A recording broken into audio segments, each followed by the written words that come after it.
어떤 고난이 찾아온다 할지라도 우리는 예수의 힘으로, 말씀의 힘으로, 성령의 능력의 힘으로 이 고난을 이겨나가게 되는 줄로 믿습니다. 어떤 고난이 내 앞에 온다 할지라도 2019년도 내가 예기치 않은, 내가 원치 않는 그런 수많은 고난과 연단이 내 인생 가운데, 내 삶 가운데, 우리 가정 가운데, 우리의 자녀들 가운데 온다 할지라도 우리는 그것으로 인하여 넘어지고 낭망하고 좌절하는 것이 아니라 예수 그리스도의 믿는 그 힘으로 인하여 그것들을 오버컴 하게 되는 줄로 믿습니다. 그래서 우리가 예수님을 믿는 거예요. 예수 믿으면 대박이 아니라, 예수 믿으면 만사 형통이 아니라 우리 인생 가운데 찾아오는 모든 문제, 고난들을 예수의 이름으로 이기기 위해서 우리가 주님 앞에 나아가고 주님을 믿게 되는 줄로 믿습니다. 그래서 하나님께서 오늘 2019년도를 시작하면서 우리에게 이 고난의 문제를 툭 던지실 것입니다. 욥기 14장 1절에 보면 여인에게서 태어난 사람은 생애가 짧고 걱정이 가득하며 라고 말씀합니다.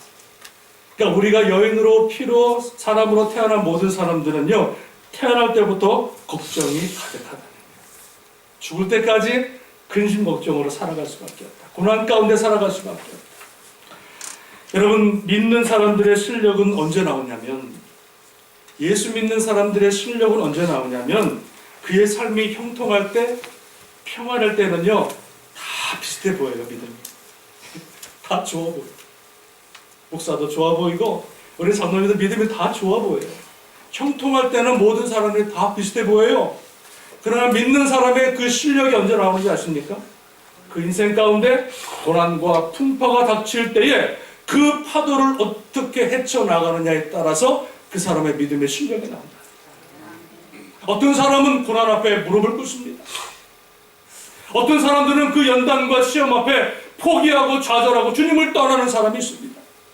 그러나 정말로 믿음의 실력이 있는 사람들은 그 고난 앞에, 파도 앞에 도망가고 좌절하고 무릎 꿇는 것이 아니라 그 고난을 이기며, 그 고난을 견디며, 그 고난 앞에서 인내하며 하나님이 주시는 그 영광의 나를 바라보며 묵묵히 믿음으로, 말씀으로 전진하며 또 주님 앞에 나아가는 사람이 되는 줄로 믿습니다. 여러분, 선장의 실력은 잔잔한 물에서가 아니라 거친 파도와 풍랑에서 그 선장의 실력이 나오듯이 우리의 실력은 바로 이 고난 앞에, 이 파도 앞에 그 파도를 어떻게 믿음으로 이겨내느냐에 따라서 우리의 믿음의 성장과 믿음의 실력이 나오는 줄로 믿습니다. 전도서 7장 14절에 형통한 날에는 기뻐하고 곤고한 날에는 되돌아보아라. 이 두 가지를 하나님이 병행하게 하사 사람이 장래일을 능히 헤아려 알지 못하게 하셨다라고 말씀합니다. 우리 인생 가운데 하나님께서 형통한 날을 주신다는 거예요. 그때는 뭐 하라고요? 기뻐하라. Rejoice. 우리 삶에 문제가 없고 모든 것이 everything's fine, 다 잘 될 경우에는요, 기뻐하며 감사하는 거예요. 그러나 여러분, 우리 인생 가운데 형통의 날만 주신 것이 아니라 무슨 날을 주었다? 곤고한 날도 같이 주신다는 거예요. 여러분, 곤고한 날에는 뭘 하라? 뭘 하라고요? 생각하라. 되돌아보라는 거예요. 되돌아보라는 거예요. 내 인생 가운데 왜 이런 고난이 찾아왔는지를 한번 뒤를 돌아보라는 거예요. 내 인생 가운데 왜 이런 실패가 찾아왔는지를 한번 생각해보고 되돌아보라는 거예요. 과연 내가 하나님 말씀대로 살아왔는지, 과연 내가 하나님 말씀 중심대로 살아왔는지, 내가 하나님 말씀에 순종하는 삶을 살아왔는지, 아니면 내가 죄악 가운데, 세상 가운데 살아가고 음란한 가운데 살아가고 불순종 가운데 살아왔는지를 곤고한 가운데, 고난 가운데 내 인생을 돌아보라. 믿으십니까? 저는요, 가끔 우리 아이들이 감기 걸리고 기침을 펄럭펄럭 할 때는요, 저는 무릎을 꿇습니다. 하나님, 내가 잘못한 거 있습니까? 되게 센시티브해요. 저는요, 애들 기침만 해도요 무릎 꿇어요. 항상 기도 제목 똑같아. 하나님, 제가 뭐 잘못한 거 있습니까? 왜 우리 아들이 아픕니까? 그 아픈 것도 나한테 돌리는 거예요. 그러면서 내가 주님 앞에 잘못한 거 있으면 하나님 용서하시고 혹이라도 하나님 말씀에 불순종한 것이면 용서하시고 우리 아이들을 강건케 하옵소서. 이렇게 기도합니다. 사모가 콜록콜록 하면 절대 그런 기도가 안 나오거든요. 우리 아이들 뭐 기도하면 물론 사모도 사랑하지요. 그런 이상하게 사모가 기도하면 그런 기도 안 나오는데 우리 아이들이 기도하면은요 그냥 바닥에 풀어버립니다. 그래서 내 자신을 돌아보는 거예요. 하나님, 내가 잘못 산 것입니다. 이렇게. 그러니까 하나님께서 형통한 나를 주실 때는 기뻐하지만은 우리 인생 가운데 고난이 찾아올 때 내 자신을 돌아보고 하나님 말씀대로 살지 못한 게 있으면은 그것은 뭡니까? 고쳐 나가는 거예요. 여러분, 그러니까 형통이 복입니까? 고난이 복입니까? 대답이 작으시거든요. 다시 여쭤봅니다. 형통이 복입니까? 고난이 복입니까? 나는 그래도 형통이 좋다. 엄밀히 보면은 형통한 날보다, 그래서 잠언에 보면은요 결혼식장 가는 것보다 장례식장 가잖아요. 장례식장에서 뭘 돌아보는, 우리 인생을 돌아보는 거거든요. 우리 인생이 짧은 것을 깨닫거든요.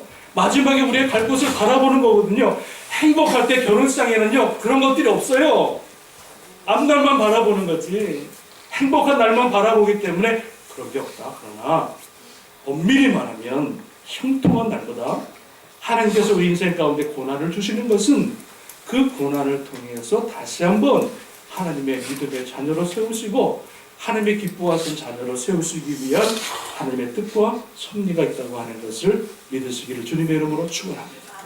그래서 오늘 새해를 시작하면서 하나님께서 시편 119편의 그 긴 장을 통해서 우리에게 이 고난이라고 하는 문제를 던져주시고 그 고난 가운데 허락하시는 하나님의 은혜를 발견할 수 있도록 우리에게 이 큐티의 말씀을 주신 줄로 믿습니다.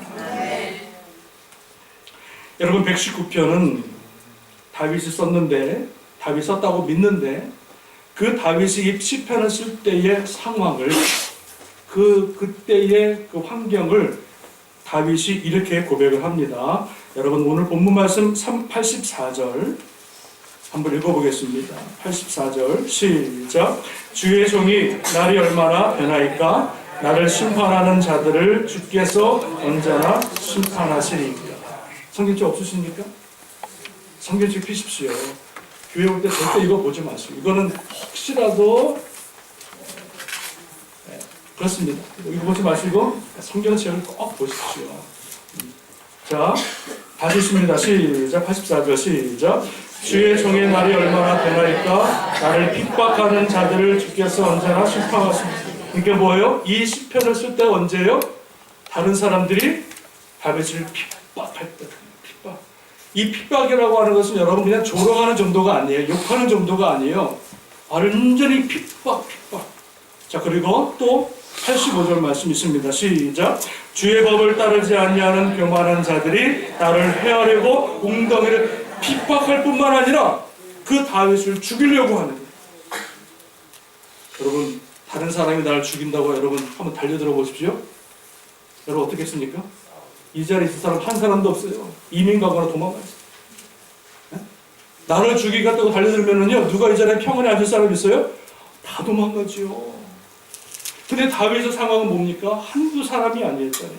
400명의 군사들이 다윗을 죽이려고 쫓아갑니다. 그죠? 왕이 그의 신하를 다 풀어서 다윗을 죽이려고 했던, 그게 아니라면 압살롬이 반역해서 그 압살롬의 신하들이, 자기의 충신들이 자기를 죽이려고 쫓아다녔던 그때에 이 시편 119편을 지었다는 것입니다. 상상을 해도요, 상상만 해도 막 아찔하죠. 자, 또 하나 86절 말씀 같이 읽어보겠습니다. 시작. 주의 모든 계명들은 신실하나이다. 그들이 이유 없이 나를 핍박하오니 이유 없이 나를 핍박하니, 나는 하나님 말씀대로 살려 그러는데, 나는 하나님 중심대로 살려 그러는데 세상 믿지 않는 사람들이 이유 없이 까닭 없이 다윗을 죽이려고 하고 다윗을 모함하려고 하고 다윗을 핍박하는 그 상황 가운데서 다윗이 펜을 들어 하나님 앞에 고백하는, 기도하는 시가 119편인 줄로 믿습니다. 자, 그렇다면 본론 들어갑니다. 자, 그렇다면 하나님께서 이 고난 가운데 있는, 고통 가운데 있는 이 시편 기자 다윗을 통해서 우리에게 보여주시고자 하는 그 은혜가 뭘까? 고난이 고난으로 끝난다면 여러분 은혜가 안 되잖아요. 그러나 이 다윗이 당한 고난을 통해서 그 다윗이 어떻게 이 고난을 이겨내고, 다윗이 이 고난 가운데 어떻게 하나님의 은혜 가운데 이 고난을 정말 뚫고 그가 승리하는지, 그 말씀을, 그 은혜를 오늘 시편 말씀에서 우리에게 보여주고 있기 때문에 고난이 고난으로 끝나는 것이 아니라 그가 어떻게 고난을 이겨나갔고 이 고난을 통해서 우리에게 주시는 교훈이 무엇인지를 우리가 발견하기를 주님의 이름으로 축원합니다. 두 가지입니다. 길지 않습니다. 첫 번째, 이 고난 가운데 있는 이 다윗의 모습을 통해서 우리에게 주시는 첫 번째 은혜는 뭐냐? 고난은 우리를 하나님의 자리로 다시 돌아가게 만든다는 것입니다. 잘 들으십시오. 고난은 우리를 하나님의 자리로 돌아가게 하고 우리를 하나님의 말씀의 자리로 다시 돌아가게 하는 것이 고난의 은혜라는 거예요. 우리가 읽진 않았지만 67절 말씀을, 같은 119편인데 그 다윗이 67절에서 이렇게 말합니다. 같이 읽어보겠습니다. 시작. 고난 당하기 전에는 내가 그릇 행하였더니 이제는 주의 말씀을 지키나이다. 뭡니까? 고난 당하기 전에는 내 마음대로 살아갔어요. 고난 당하기 전에는 내 뜻대로, 내 욕심대로, 마음대로 살아갔어요. 하나님이 없는 거예요. 하나님 말씀이 들리지도 않아요. 하나님 살아계시지 않는 거예요. 내 원하는 대로, 내가 보이는 대로 살아가는 거예요. 그러나 하나님께서 다윗에게 고난을 주심으로 인하여 그 고난 뒤에 뭐라 그러니까? 내가 주의 말씀을 지키나요. 완전히 다른 사람으로 바뀌는 거예요. 고난 전에는 내 뜻대로 살아갔다면 고난 후에 이 다윗이 깨달은 것이 있으니 고난 뒤에는 이제는 하나님 말씀을 지키는 자가 되었나이다 고백합니다. 71절 말씀 한번 더 읽습니다. 71절 우리가 지금 계속 묵상했던 말씀들이에요.